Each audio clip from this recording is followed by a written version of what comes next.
I'm talking about the Seattle Mariners. So their 2019 win total was projected at 71.5 by Vegas. They ended up with 68 wins. Their Pathag says that they should have won 69. They started off the season 13-2. If everybody remembers, the Mariners were hot.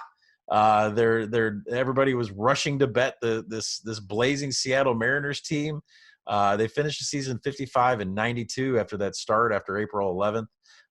So what do we see in the Seattle Mariners this year with a Westgate win total of 67.5? Yeah, I think I had their over 71.5 last year. So I felt pretty good when we were at 13-2 and then watched that disintegrate within the course of a month. So I'm at 67 wins on the Mariners this year. So pretty much in line with the market. Davenport's at 68.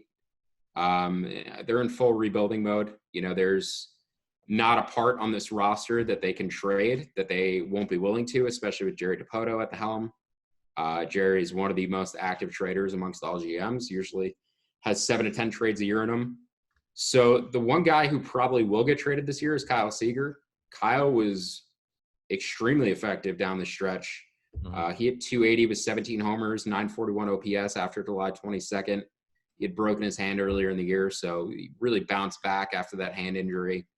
But this is a team that's completely reloaded itself through those trades that Dipoto's been making in the past couple of years. The James Paxton trade to the Yankees, the Robinson Cano trade to the Mets. They've totally loaded up this farm system. I believe they have 6 top 100 prospects now. They locked up Evan White, who's going to be a first baseman for them before he's even hit the big leagues. So there's upside and intrigue in this Mariners team, but probably not until 2021. I think this year is going to be another disaster. Yeah, and you know what the thing is, the Seattle fans up there. One of my closest friends, he lives up there in Seattle, and we go to the games, and we have one of those terrible Seattle dogs. I don't understand putting cream cheese in a hot dog, and I don't understand eating grasshoppers in left field at that Cantina bar either. But I have to say that it does seem like they are years away from contending or doing anything. Keith Law had them last year ranked 22nd farm system a year ago. We'll see what those rankings are when they come out, but I don't think they're going to be much higher, but they are definitely planning for the future. Kyle Seager, to get back to Kyle Seager, he is certainly going to be traded, especially if he can put up any kind of numbers whatsoever. They have plenty of youngsters, but I think why I like the under on this team, even though our projections are right there with where the Vegas number is, the reason why I like this is because it's not just a bunch of young players, it's a bunch of young coaches also. So what they've done is they fired their pitching coach, Paul Davis, after one season. They had a 4.99 ERA. I think they gave up the 4th most amount of homers, which is impressive for the park that they play in.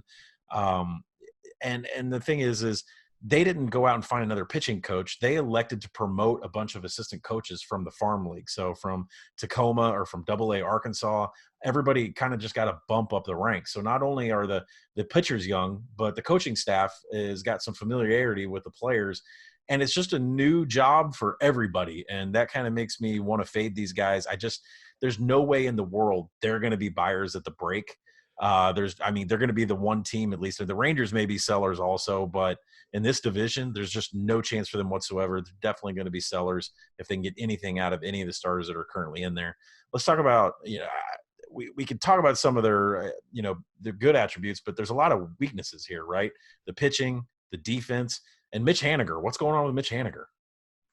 Yeah, he doesn't have a timetable. So he had a core muscle injury. He's their best player. There's no way that they're going to rush him, especially if they're going to lose another 90 to 100 games. So I would pretty much write off Haniger until the middle of the season, if not later. I wouldn't anticipate on getting much production out of him this year. So that just leaves more opportunity for their youngsters to potentially develop in the big leagues. But like you said, their pitching is a huge weakness. And honestly, you would like to see, if you're a Mariners fan, you would like to see that your organization has planned in a direction. They just extended Marco Gonzalez, and he had a 5.11 xFIP last year, a 3.99 ERA or whatever. But you watch him, he's one of those throwback pitchers that you enjoy watching because he just throws strikes and is crafty and finds ways to get dudes out in an era where everybody strikes people out. But at the same time, every single performance metric is telling you that this guy is not worthy of being on a major league team, and you extend him. So what does that tell you in terms of, their plan going forward? how they evaluate players, it just seems to all be backwards. They're also horrendous defensively, like Texas. They were the only team who was better defensively than the Orioles last year, who were negative 95 runs saved. The Mariners were negative 88, which was a huge reason that they were so poor. They've kind of shuffled around their outfield mix. They got Domingo Santana out of there, even though I've heard that they might re-sign him. But Malik Smith being in the outfield should certainly help clean up some things. Shed Long at second base is a really good defender. We mentioned, the first baseman, Evan White. He's a potential Gold Glover. So they should be improved defensively, but I think their offense will take a step back without Santana in there and without some of the power guys that they had in there last year. So that's really the trade-off, is you're replacing more veteran hitters with younger hitters who are developing. You might get a little better defensively, but this rotation is a horror show unless Justice Sheffield fixes his command immediately. This is a rotation full of guys who are going to struggle to have double as many strikeouts as walks, which in 2020 is a minimum. Yeah, and Justice Sheffield is electric, but they've got to get him under control. And so, for the Mariners, I'm going to go in the under. It's not a strong play, but it's just something that has to do with the youth of the team, the direction of the team, who they're signing, the coaching staff, the changes, throughout the organization, including the farm. Their interleague play is with the NL East. They're hosting the Braves and Phillies. They have to go visit the Marlins and Mets. So that accounts for, for 12 games there. It's not going to be so easy.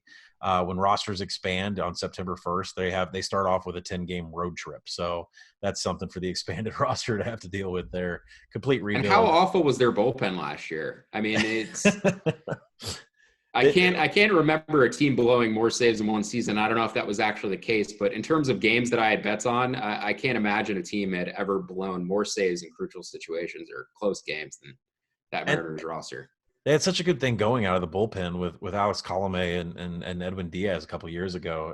They were winning 1-run ball games at a crazy pace, and then it just seems like that's not there anymore. I don't know what the mojo that they had a couple of years ago with that bullpen is completely gone. It's just it's a bullpen that can't hold a lead and a defense that can't help them out. So I'm gonna roll the dice here. Small investment on the Mariners under.